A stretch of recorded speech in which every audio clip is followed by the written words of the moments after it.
Gubernur Riau Samsuar Senin pagi resmi melantik Rezita Melani Yopi dan Junaidi Rahmat sebagai Bupati Indragiri Hulu dan Wakil Bupati Indragiri Hulu di Balai Pelangi Kompleks Rumah Dinas Gubernur Riau.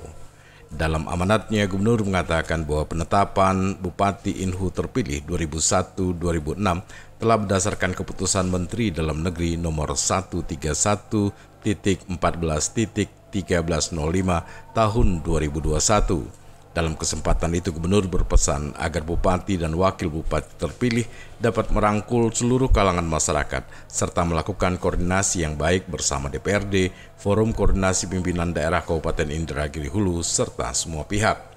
Saat ini, lanjut Gubernur, yang dibutuhkan kerja keras yang lebih ekstra agar dapat memulihkan ekonomi di masa pandemi COVID-19 dengan menekankan pelaksanaan testing, tracing, dan treatment agar berjalan dengan baik sebagai upaya untuk mempercepat pelacakan dan memutus mata rantai penularan COVID-19 di Provinsi Riau. Bapak Ibu yang kami hormati, setelah dilantiknya saudari-saudara pada hari ini, maka diharapkan kepada saudara untuk dapat merangkul seluruh kalangan masyarakat di Kabupaten Indragiri Hulu. Laksanakanlah koordinasi yang baik bersama DPRD, Forum Koordinasi Pimpinan Daerah Kabupaten Indragiri Hulu, serta semua pihak dan elemen masyarakat untuk bersatu demi kemajuan Kabupaten Indragiri Hulu.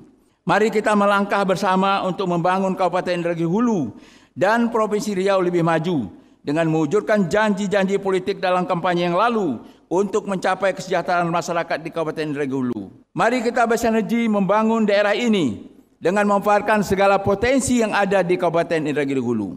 Saat ini yang dibutuhkan kerja keras yang lebih ekstra agar dapat memulihkan ekonomi di masa pandemi COVID-19 ini. Kami juga sangat menekankan pelaksanaan 3T, tracing, testing, treatment berjalan dengan baik sebagai upaya kita untuk mempercepat pelacakan dan memutus mata rantai penularan COVID-19 di Provinsi Riau, serta melaksanakan vaksinasi berdasarkan arahan Bapak Presiden agar dapat dipercepat bagi masyarakat yang belum divaksin di Kabupaten Indragiri Hulu sehingga kekebalan komunal dapat segera terwujud.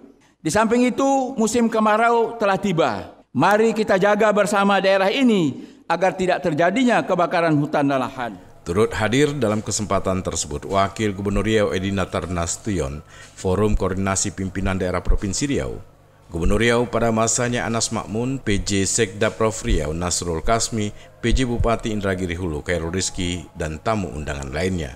Prima Ermat, Tim Liputan Barabas melaporkan.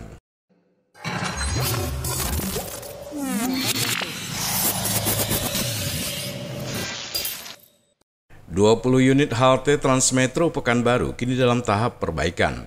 PLH Kepala Dinas Perhubungan Sunarko menjelaskan ke-20 halte yang diperbaiki tersebut tersebar di sejumlah jalan di Pekanbaru, antara lain di Jalan Sudirman, Jalan Tuanku Tambusai, dan Jalan Pasir Putih. Menurut Sunarko lagi, halte yang direnovasi sebagian besar merupakan halte yang sebelumnya dibangun oleh pihak ketiga. Karena kondisi halte yang kini sudah tidak representatif lagi, maka diprioritaskan untuk direnovasi. Namun demikian diakui Sunarko, masih banyak halte lain yang masih dalam kondisi rusak perlu segera perbaikan. Rencananya secara bertahap perbaikan akan dilakukan. Lebih lanjut terkait anggaran untuk renovasi halte bus Transmetro ini, menurut Sunarko sepenuhnya dibantu oleh APBN. Berikutnya, pelaksanaan kegiatan juga langsung dilakukan oleh pihak Kementerian Perhubungan. Bantuan dari pemerintah pusat sebagai paket program pengembangan angkutan massal di Pekanbaru. Itu kita ada dua, yaitu halte sama pedestrianisasi di kawasan Sudirman, di Sudirman Green City Walk. Jadi itu dia yang selama ini anggarannya disediakan oleh pemerintah pusat, Kementerian Perhubungan. Progres sedang berjalan, sudah. Ada berapa unit, Bang? Ada sekitar 20 unit, 19 atau 20 unit, saya nggak hafal jumlahnya. Mas, itu kita prioritaskan halte yang gimana sih yang kita renovasi sekarang nih?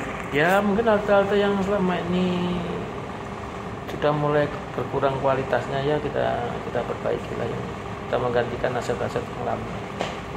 Konsepnya masih sama kayak yang sebelumnya, tertutup? Tidak terbuka kelihatannya, yang baru ini terbuka dia. Jadi yang sederhana gitu, atau sederhana gitu, masyarakat mudah mencapainya. Itu perawatan itu memang ada tiap tahun, Mas? Bagaimana? Untuk yang mana? Yang dari pusat, bantuan pusat. Yang halte Ini kan program pusat, tiap tahun ada nanti ke depannya. Tiap tahun ada. Tapi ada penggantian. Berarti ini yang pertama kita ya, tahun pertama. Tahun pertama nih. Yang kalau pedestrian kan udah tahun kedua nih pedestrian. Yang mudah-mudahan tahun besok dapat bantuan lagi. Desi Suryani, Tim Liputan Barabas melaporkan.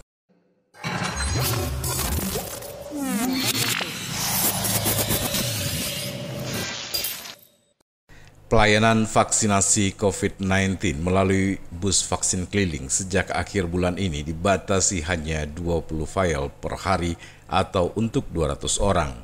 Informasi ini disampaikan Koordinator Lapangan Bus Vaksin Keliling Khairunas pada Senin siang. Disampaikan Khairunas, sesuai komitmen dengan Dinas Kesehatan, pelayanan vaksin di bus vaksin dibagi 2 sesi, di mana 100 dosis vaksin untuk peserta vaksin pertama dan 100 lagi untuk peserta vaksin kedua. Namun pelayanan vaksin tetap lebih diprioritaskan untuk masyarakat yang akan vaksin kedua.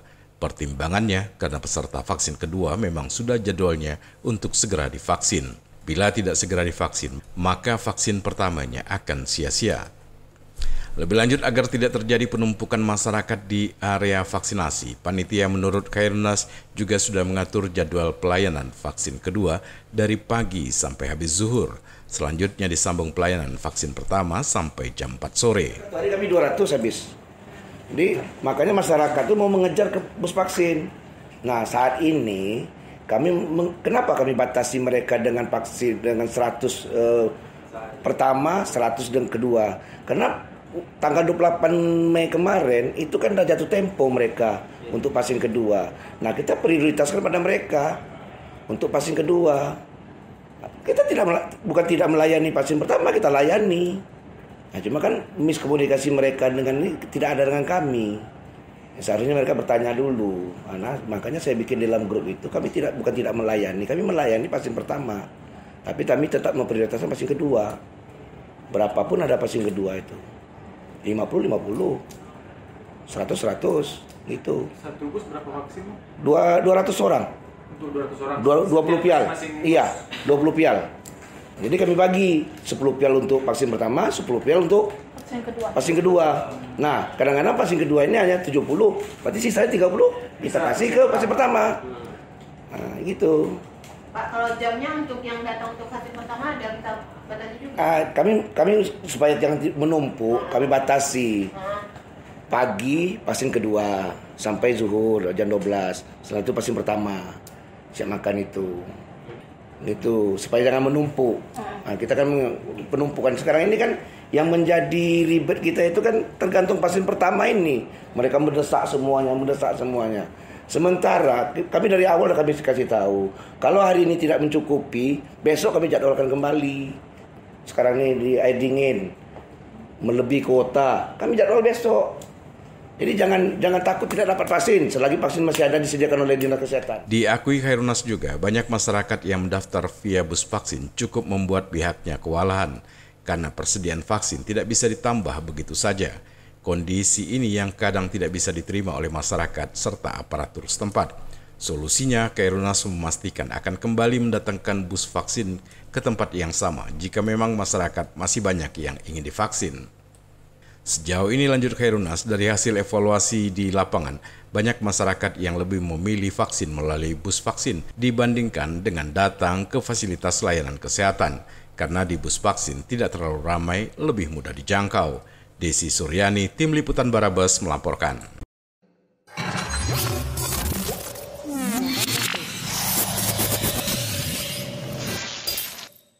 Satgas Penanganan COVID-19 Provinsi Riau memastikan pemeriksaan rapid antigen terhadap penumpang yang mendarat di Bandara SSK2 Pekanbaru dari Jawa, Bali masih diberlakukan. Juru bicara Satgas COVID-19 Riau, Indra Yopi, dalam konferensi pers perkembangan penanganan COVID-19 di Riau, Senin 5 Juni 2021 mengatakan pemeriksaan antigen harus dijalankan karena aturan itu belum dicabut oleh Gubernur.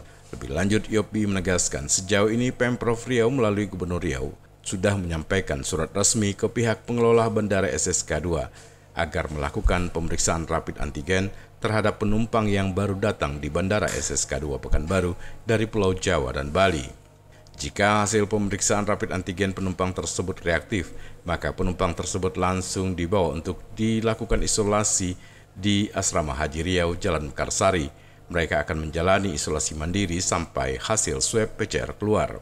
Jika hasil PCR negatif, mereka diperbolehkan untuk melanjutkan perjalanan.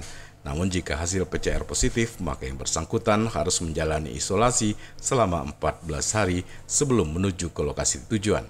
Selain pemeriksaan rapid antigen, dengan diberlakukannya PPKM darurat di Jawa Bali, Yopi mengungkapkan bahwa seluruh penumpang yang datang dari Jawa dan Bali wajib menunjukkan bukti negatif PCR dan vaksin pertama. Banyak sekali kasus-kasus yang terkonfirmasi dalam beberapa minggu terakhir ini, sumbernya berasal dari masyarakat yang bepergian dari Pulau Jawa ke Provinsi Riau, baik melalui jalan darat maupun lewat jalur udara.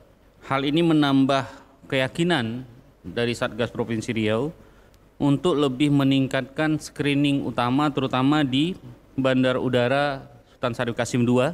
Dan kita tahu dengan PPKM darurat, seluruh orang yang bepergian dari Pulau Jawa dan Bali itu harus memakai hasil swab PCR yang dinyatakan negatif dan sudah pernah minimal melakukan 1 kali vaksin. Syarat itulah yang baru boleh, harus dipenuhi sebelum seseorang itu bepergian dengan pesawat udara terutama untuk sampai ke Provinsi Riau.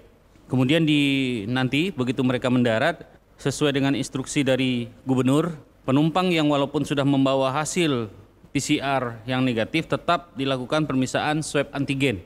Tujuannya adalah untuk melindungi masyarakat Riau terutama dari varian Delta yang betul-betul berkembang dengan cepat di Pulau Jawa dan Bali.